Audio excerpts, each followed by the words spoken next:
Good morning students. आज हम chapter chemical reactions and equations के एनसीईआरटी के क्वेश्चंस करेंगे।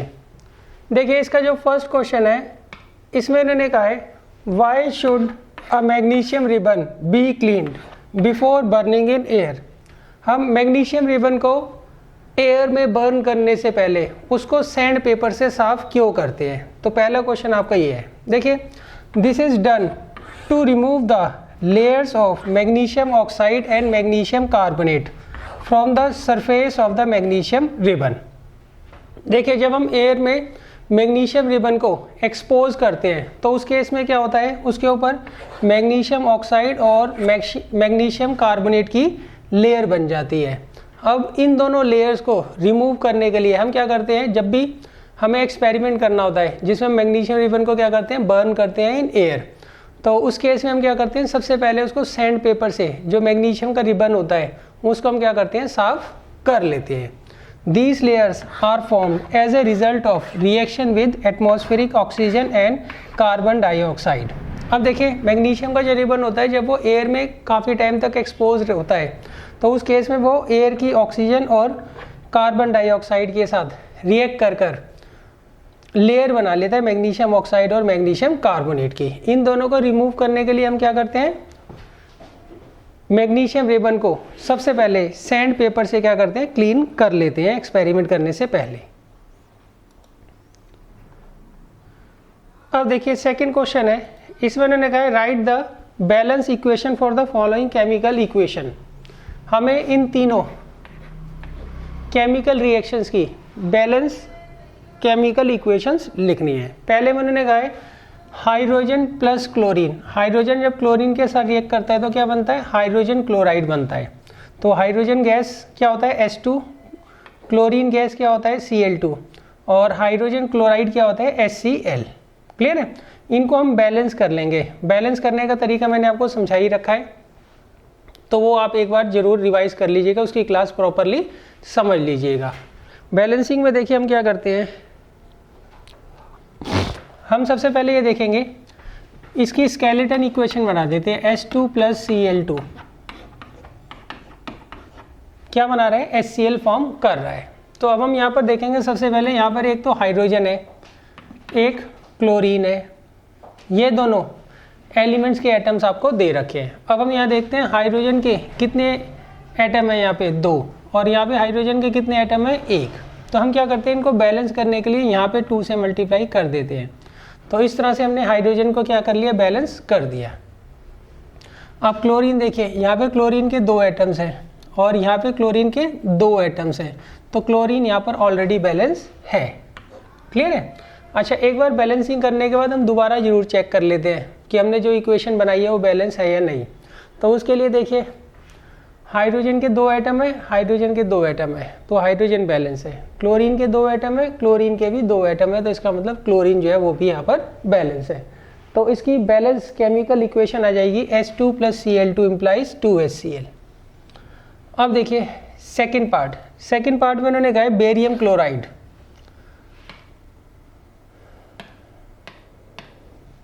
यहाँ पर हम क्या करते हैं, बेरियम क्लोराइड को रिएक्ट करवाते हैं किसके साथ, एल्युमिनियम सल्फेट के साथ। तो बनता क्या है, बेरियम सल्फेट बनता है और दूसरा एल्युमिनियम क्लोराइड बनता है। इसे हमें क्या करना है, बैलेंस करके लिखना है।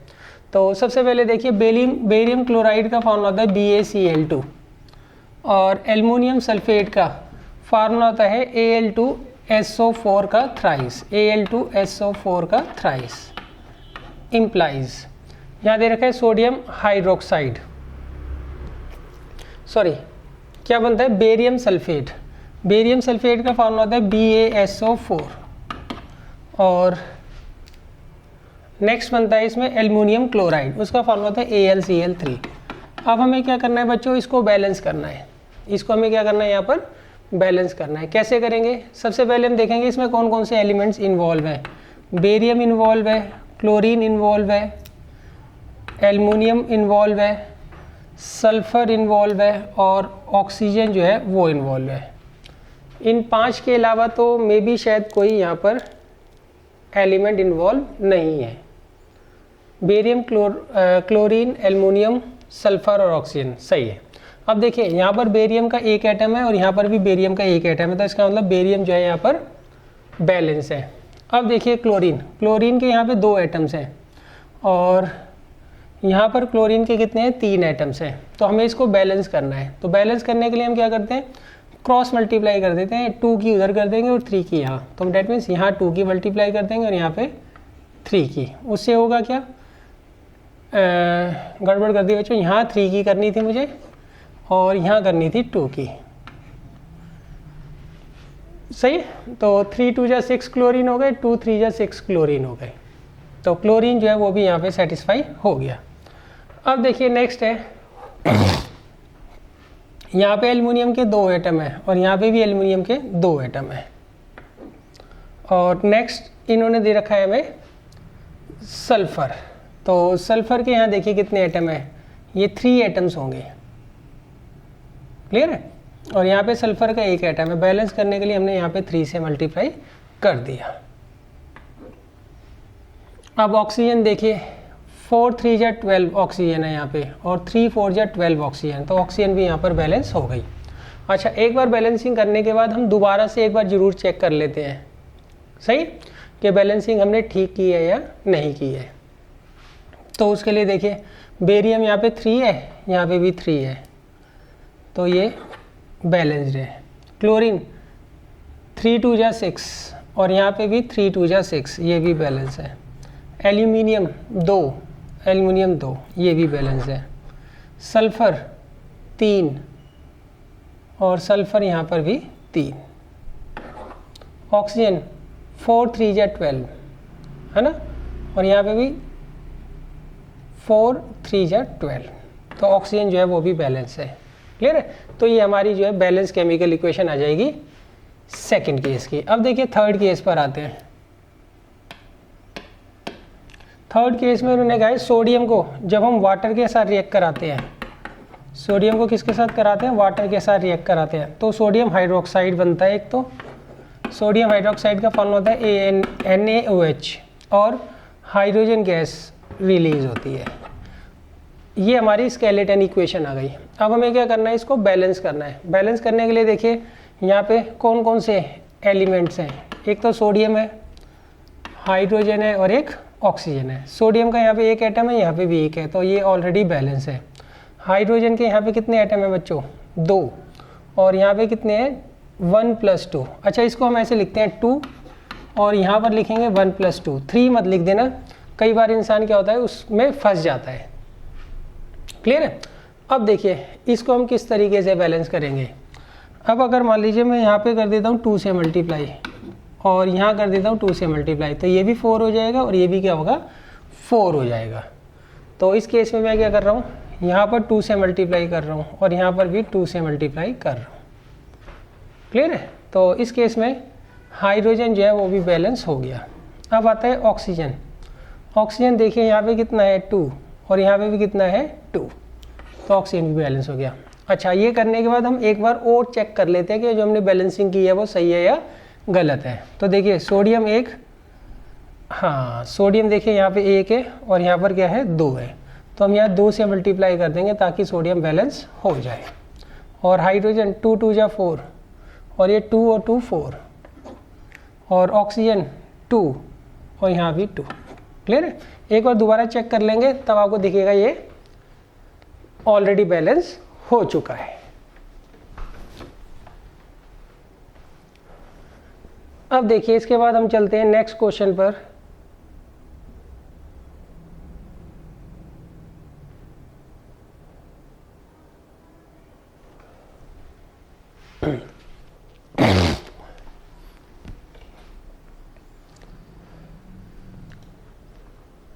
नेक्स्ट है क्वेश्चन नंबर 3। इसमें उन्होंने कहा है right a balance chemical equation with state symbol for the following reaction. हमें क्या करना है, इनकी भी बैलेंस केमिकल रिएक्शंस लिखनी है।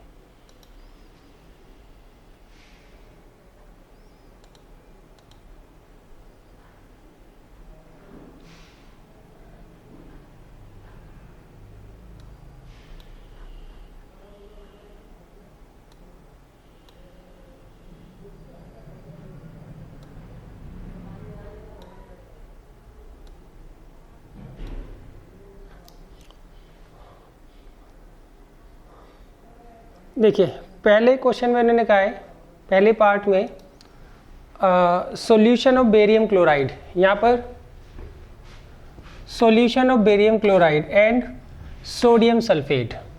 सही, बेरियम क्लोराइड का फॉर्मूला क्या होता है BaCl2 और सोडियम सल्फेट का क्या फॉर्मूला होता है Na2SO4।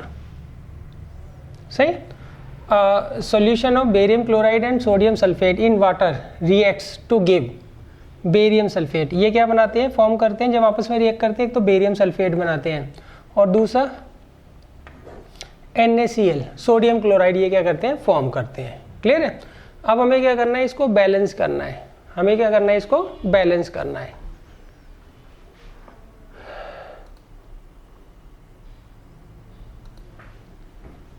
तो देखिए बैलेंसिंग तो इसकी काफ़ी इजी है, आप खुद देख लीजिएगा। सही है।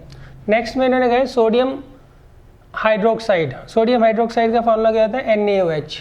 ये रिएक्ट करता है किसके साथ, हाइड्रोक्लोरिक एसिड के साथ, डेट मीन्स HCl के साथ। और ये क्या प्रोड्यूस करता है, एक तो सोडियम क्लोराइड प्रोड्यूस करता है और वाटर क्या करता है, प्रोड्यूस करता है। अब इसे हम बैलेंस करेंगे तो आप देखेंगे जो हमने इसकी स्केलेटन लिखी थी वही क्या होगी, इसकी बैलेंस केमिकल इक्वेशन होगी।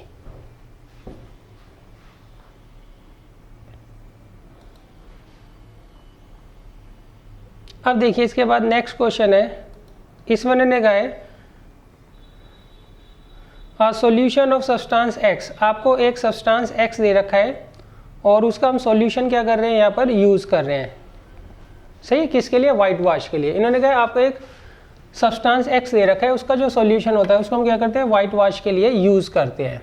अब हमें क्या करना है, नेम द सब्सटेंस X, उस X सब्सटेंस का नाम बताना है और उसका फार्मूला में बताना है।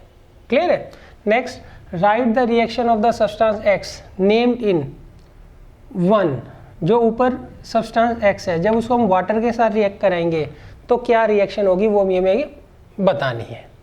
अब देखिए जो सब्सटेंस X है, सही, वो होता है कैल्शियम ऑक्साइड। क्या होता है, कैल्शियम ऑक्साइड। कैल्शियम ऑक्साइड को हम क्या करते हैं, वाइट वॉश के लिए यूज़ करते हैं। अच्छा, अब कैल्शियम ऑक्साइड को जब हम वाटर के साथ रिएक्ट कराते हैं तो क्या होता है, कैल्शियम हाइड्रोक्साइड बनता है। क्या बनता है बच्चों, कैल्शियम हाइड्रोक्साइड बनता है। और बहुत ज़्यादा हीट क्या होती है, इवॉल्व होती है इस केस में, और ये क्या होती है, एक एक्सोथर्मिक रिएक्शन होती है। अब ये जो कैल्शियम हाइड्रोक्साइड होता है इसको हम क्या करते हैं, वाइट वॉश कर देते हैं। सही, इसी का यूज़ क्या करते हैं, वाइट वॉश के लिए करते हैं। अच्छा, हमने जनरली देखा है जब हम वाइट वॉश करते हैं उसकी 1 या 2 लेयर करते हैं तो शुरू में जो कलर होता है ना वो डल होता है, मगर एकदम से कलर में क्या होती है, धीरे धीरे ब्राइटनेस आनी चालू हो जाती है। उसका रीज़न क्या होता है, जब ये कैल्शियम हाइड्रोक्साइड का जो सॉल्यूशन आता है उसको हम क्या करते हैं, पेंट करते हैं या वाइट वॉश में यूज़ करते हैं और वॉल्स के ऊपर लगा देते हैं, तो धीरे धीरे ये जो कैल्शियम हाइड्रोक्साइड होता है ये क्या करते हैं, एटमॉस्फेयर की कार्बन डाइऑक्साइड के साथ रिएक्ट करके कैल्शियम कार्बोनेट की लेयर बना देता है, और उसी के कारण क्या होती है, वाइट वॉश में चमक आती है। क्लियर है। तो आपको ये ध्यान रखना है, सब्सटेंस X जो वाइट वॉश में यूज़ होता है वो क्या होता है, कैल्शियम ऑक्साइड होता है। जब हम इसको वाटर के साथ रिएक्ट कराते हैं तो कैल्शियम हाइड्रोक्साइड बनता है और बहुत ज़्यादा हीट क्या होती है, प्रोड्यूस होती है। इसी सॉल्यूशन को हम क्या करते हैं, वाइट वॉश में यूज़ करते हैं। अब देखिए नेक्स्ट है,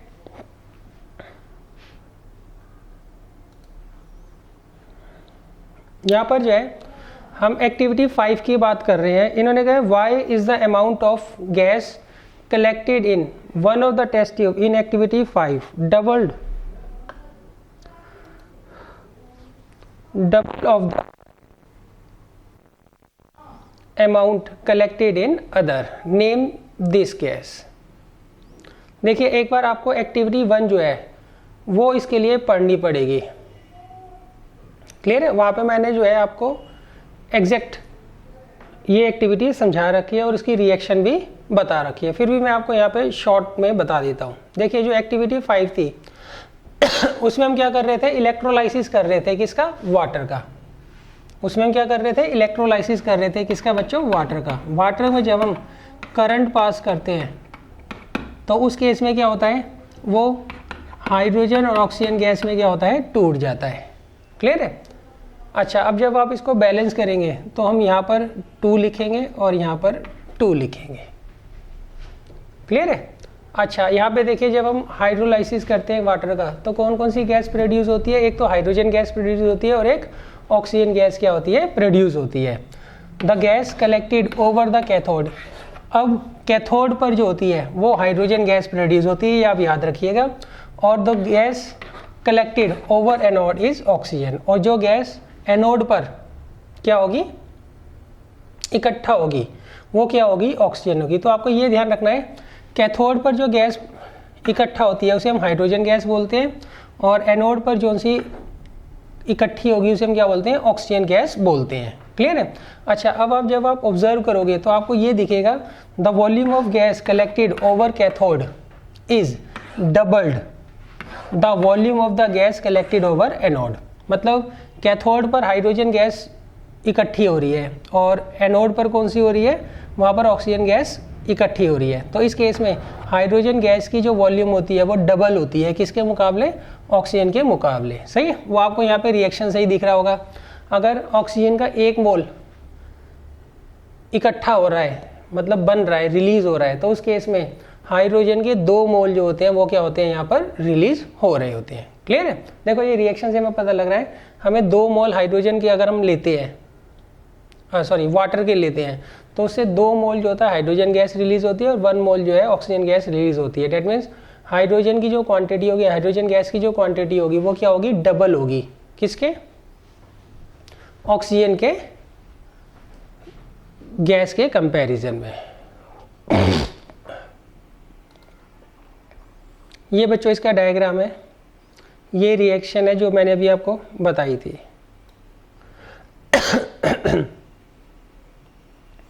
अब देखिए नेक्स्ट क्वेश्चन है,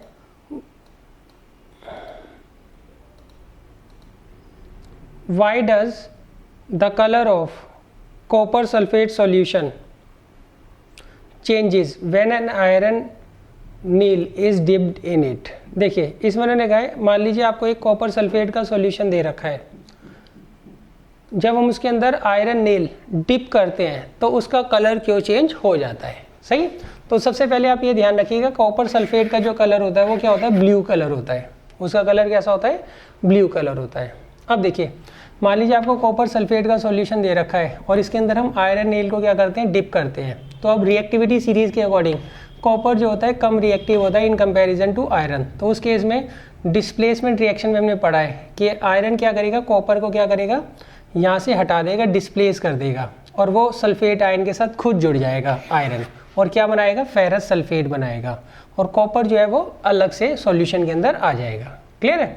तो अब देखिए पहले किस चीज़ का सॉल्यूशन था? कॉपर सल्फेट का, और उसका कलर क्या होता है? ब्लू। धीरे धीरे ये कॉपर सल्फेट का जो सॉल्यूशन है वो किस में कन्वर्ट हो जाएगा? फेरस सल्फेट सॉल्यूशन में धीरे धीरे क्या होगा? कन्वर्ट होना चालू हो जाएगा, और इसका कलर जो है ब्लू से धीरे धीरे लाइट ग्रीन होना चालू हो जाएगा। क्लियर है? तो इसका मतलब due to this displacement reaction जो कलर होता है कॉपर सल्फेट का ब्लू से, वो धीरे धीरे क्या होता है? फेरस सल्फेट मतलब लाइट ग्रीन होना चालू हो जाता है। अब देखिए इसके बाद नेक्स्ट क्वेश्चन है, give an example of double displacement reaction other than one given in activity 8। देखिए एक बार आप एक्टिविटी 8 जरूर रिवाइज कर लीजिएगा। सही। अब इन्होंने कहा है एक्टिविटी 8 में जो डबल डिस्प्लेसमेंट रिएक्शन है, सही, उसके अलावा किसी डबल डिस्प्लेसमेंट रिएक्शन का आपको एग्जांपल यहाँ पर देना है। अब देखिए इसका एग्जांपल देखिए, अगर हम लेड नाइट्रेट को रिएक्ट कराते हैं किसके साथ? पोटेशियम आयोडाइड के साथ, तो उस केस में बच्चों क्या बनता है? एक तो लेड आयोडाइड बनता है और दूसरा क्या बनता है? पोटेशियम नाइट्रेट जो होता है फॉर्म होता है। क्लियर है? दोबारा समझ लीजिए, अगर लेड नाइट्रेट को हम रिएक्ट कराते हैं किसके साथ? पोटेशियम आयोडाइड के साथ, तो उस केस में लेड आयोडाइड और पोटेशियम नाइट्रेट जो होता है वो फॉर्म होता है। क्लियर है? और इसी रिएक्शन को हम क्या बोलते हैं? डबल डिस्प्लेसमेंट रिएक्शन बोलते हैं। क्यों? यहाँ पे नाइट्रेट और पोटेशियम के जो आयंस होते हैं वो आपस में क्या होते हैं? एक्सचेंज हो जाते हैं। वो क्या होते हैं? एक्सचेंज हो जाते हैं। क्लियर है? भाई लेड आयन जो होगा वो कंबाइन हो जाएगा किसके साथ जाकर? आयोडाइड आयन के साथ, और नाइट्रेट आयन जो होता है वो जाकर किसके साथ कंबाइन हो जाएगा, पोटेशियम आयन के साथ जाकर कंबाइन हो जाएगा। और इस तरह के रिएक्शंस को हम क्या बोलते हैं, डबल डिस्प्लेसमेंट रिएक्शन बोलते हैं, जहाँ पर एक्सचेंज ऑफ आयन्स होता है। सही है। आप ये भी कह सकते हैं लेड और पोटेशियम जो है उन्होंने अपने आयन्स को क्या कर लिया, एक्सचेंज कर लिया। ये भी कह सकते हो नाइट्रेट और आयोडाइड के जो आयन्स है उन्होंने क्या किया, आपस में एक दूसरे के साथ एक्सचेंज कर लिया। क्लियर है। तो ये रिएक्शन है आपकी डबल डिस्प्लेसमेंट रिएक्शन, जहाँ पर कि एक्सचेंज ऑफ आयन्स होता है। अब देखिए नेक्स्ट है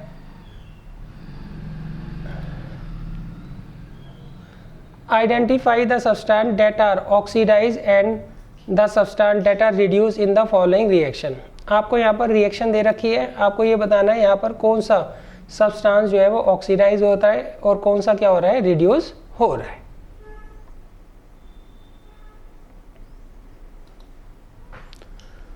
तो देखिए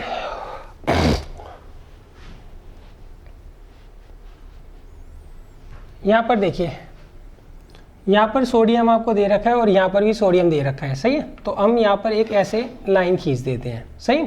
यहाँ पर सोडियम अकेला है और यहाँ पर सोडियम के साथ ऑक्सीजन जुड़ गया है, तो यहाँ पर क्या हो रहा है, एडिशन ऑफ ऑक्सीजन हो रहा है। क्या हो रहा है, एडिशन ऑफ ऑक्सीजन। क्लियर है। तो इसका मतलब क्या हुआ, हेयर सोडियम इज ऑक्सीडाइज। यहाँ पर सोडियम जो हो रहा है वो क्या हो रहा है, ऑक्सीडाइज हो रहा है, because it combined with oxygen to form sodium oxide. Clear है। देखिए यहाँ पे सोडियम दे रखा है और यहाँ पे जब आप सोडियम को ढूंढोगे राइट साइड में तो सोडियम ऑक्साइड आपको दिख रहा है, मतलब सोडियम के साथ यहाँ जाते जाते ऑक्सीजन जुड़ गई। तो इसका मतलब यहाँ पे कौन ऑक्सीडाइज हो रहा है, सोडियम जो है वो ऑक्सीडाइज हो रहा है। क्लियर है। अच्छा, अब आपको ये बताना है यहाँ पे कौन रिड्यूस हो रहा है, कौन रिड्यूस हो रहा है। तो अब देखिए ऑक्सीजन को पकड़िए, यहाँ पे ऑक्सीजन के 2 एटम है और यहाँ जाइए और यहाँ पे ऑक्सीजन का क्या है, 1 एटम है। तो यहाँ पर क्या हो रहा है, रिमूवल ऑफ ऑक्सीजन हो रहा है। रिमूवल ऑफ ऑक्सीजन का मतलब क्या होता है, रिडक्शन। तो यहाँ पे ऑक्सीजन जो हो रही है वो क्या हो रही है, रिड्यूस हो रही है। क्यों, ये किस में कन्वर्ट हो रही है, ऑक्सीजन का जो एक मॉलिक्यूल है वो सोडियम ऑक्साइड के अंदर क्या हो रहा है, कन्वर्ट हो रहा है। तो डेट मीन्स यहाँ पर सोडियम जो है वो ऑक्सीडाइज हो रहा है और ऑक्सीजन जो है वो रिड्यूस हो रही है। अब देखिए दूसरा एग्जाम्पल है, यहाँ पर कॉपर ऑक्साइड जो है वो हाइड्रोजन गैस के साथ रिएक्ट करके कॉपर और वाटर फॉर्म करता है। तो यहाँ पर आपको बताना है कौन सी चीज़ ऑक्सीडाइज हो रही है, कौन सी चीज़ रिड्यूस हो रही है। तो देखिए सबसे पहले यहाँ कॉपर ऑक्साइड आपको दिख रहा है और यहाँ कॉपर दिख रहा है। सही। तो यहाँ से हम ऐसे एक लाइन खींच देंगे। सही। तो यहाँ पे देखिए कॉपर ऑक्साइड है और यहाँ पे कॉपर ऑक्साइड का सिर्फ कॉपर रह गया है। तो इसका मतलब यहाँ से ऑक्सीजन जो है रिमूव हो रही है। रिमूवल ऑफ ऑक्सीजन का मतलब क्या होता है, रिडक्शन। तो इसका मतलब कॉपर ऑक्साइड जो है इस रिएक्शन में वो क्या हो रहा है, रिड्यूस हो रहा है। वो क्या हो रहा है, रिड्यूस हो रहा है। क्लियर है। अच्छा आगे अब आप यहाँ पे हाइड्रोजन देखिए और यहाँ पर हाइड्रोजन ढूंढ लीजिए। यहाँ पे हाइड्रोजन गैस का एक मॉलिक्यूल है और यहाँ पर वाटर है, यहाँ पर H2 है और यहाँ पर H2 है। तो इसका मतलब यहाँ से यहाँ तक आते आते ऑक्सीजन जो है हाइड्रोजन मॉलिक्यूल के साथ जुड़ गई है। तो यहाँ पर एडिशन ऑफ ऑक्सीजन हो रहा है। तो इसका मतलब यहाँ पर ऑक्सीडाइज कौन हो रहा है, हाइड्रोजन गैस जो है वो ऑक्सीडाइज हो रही है। तो डेट मीन्स यहाँ पर कॉपर ऑक्साइड जो है वो रिड्यूस हो रहा है और हाइड्रोजन गैस क्या हो रही है, ऑक्सीडाइज हो रही है। अब देखिए इसके बाद नेक्स्ट क्वेश्चन है, इसमें उन्होंने कहा है which of the statement about the reaction below are incorrect. आपको बताना है जो आपको नीचे स्टेटमेंट दे रखे हैं उनमें से कौन सा स्टेटमेंट जो है वो इनकरेक्ट है, कौन सा स्टेटमेंट जो है वो इनकरेक्ट है। क्लियर है। पहला दिया है lead is getting reduce, lead यहाँ पे रिड्यूस हो रहा है। Second, carbon dioxide is getting oxidise. Third, carbon is getting oxidise. Fourth, lead oxide is getting reduce. सही। और ऑप्शन दे रखे हैं fourth A B, second sorry first part में कहा है ए और बी जो है वो इनकरेक्ट है। क्या ए और सी इनकरेक्ट हैं? थर्ड में ए बी सी तीन इनकरेक्ट हैं या सारे के सारे क्या हैं, इनकरेक्ट है। क्लियर है। तो पहले तो हम इनकी वैलिडिटी चेक कर लेते हैं। पहले हम क्या करते हैं, इनकी वैलिडिटी चेक कर लेते हैं। क्लियर है। तो अब देखिए यहाँ पे इन्होंने कहा लेड इज गेटिंग रिड्यूस, सही। तो ये स्टेटमेंट जो है लेड इज गेटिंग रिड्यूस, तो पहले तो मैं देखता हूँ कौन सा रिड्यूस हो रहा है और कौन सा ऑक्सीडाइज हो रहा है। देखिए लेड ऑक्साइड में यहाँ जाओ, ये रहा लेड, तो ये ऑक्सीजन रिमूव हो रहा है, तो इसका मतलब ये रिड्यूस्ड हो रहा है। यहाँ क्या हो रही है, रिडक्शन हो रही है। क्या हो रही है, रिडक्शन, सही। अब ये रहा कार्बन, और कार्बन इधर ढूंढो तो उसके साथ ऑक्सीजन जुड़ गया, तो यहाँ हो रहा है ऑक्सीडेशन, ऑक्सीडेशन। अब देखिए तो यहाँ सबसे पहले देखिए यहाँ पे लेड ऑक्साइड दे रखा है, और लेड ऑक्साइड का क्या बन गया है, लेड बन गया है।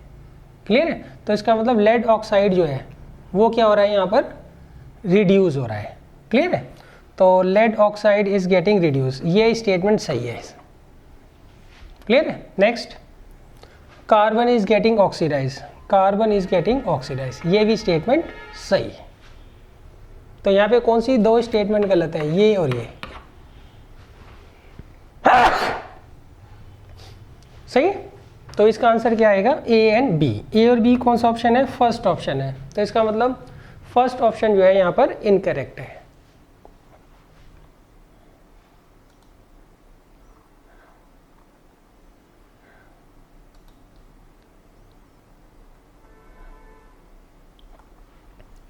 अब देखिए नेक्स्ट है क्वेश्चन नंबर 2। देखिए क्वेश्चन नंबर 2 में इन्होंने कहा है हमें यहाँ पे एक रिएक्शन दे रखी है Fe2O3 plus twice of Al implies Al2O3 plus Fe, सही। अब आपको बताना है the above reaction is an example of, क्या ये कॉम्बिनेशन रिएक्शन का एग्जांपल है, क्या ये डबल डिस्प्लेसमेंट का रिएक्शन है, क्या ये डिकम्पोजिशन रिएक्शन का एग्जांपल है, क्या ये डिस्प्लेसमेंट रिएक्शन का एग्जांपल है। क्लियर है। अब देखिए यहाँ पर है क्या, ये डिस्प्लेसमेंट रिएक्शन है। क्यों, आयरन और एल्युमिनियम में, एल्युमिनियम जो होता है वो ज़्यादा रिएक्टिव होता है। तो इस केस में एल्युमिनियम क्या करता है, आयरन को उसकी प्लेस से क्या करता है, हटा देता है और खुद जुड़ जाता है। तो इसका मतलब ये क्या हो गई, डिस्प्लेसमेंट रिएक्शन हो गई। तो इसका मतलब यहाँ पर डी पार्ट जो है वो सही है। डी पार्ट क्या है यहाँ पर बच्चों, ठीक है। अब देखिए नेक्स्ट क्वेश्चन है question number 3। What happens when dilute hydrochloric acid is added to iron filling. जब हम डाइल्यूट हाइड्रोक्लोरिक एसिड को आयरन फिलिंग्स में डालते हैं, सही, तो क्या होता है, सही। तो रिएक्शन आप याद कर लीजिएगा, एक तो आयरन क्लोराइड बनता है और हाइड्रोजन गैस क्या होती है, रिलीज होती है। क्लियर है। तो यहाँ ऑप्शन देखिए, hydrogen gas and iron chloride are produce, ये तो सही है। क्लोरीन गैस तो प्रोड्यूस हो ही नहीं सकती, and iron hydroxide are produce, नहीं। नो रिएक्शन टेक्स प्लेस, नई रिएक्शन तो होती है। Iron salt and water are produce, तो इसका मतलब यहाँ पर ए पार्ट जो है वो सही है।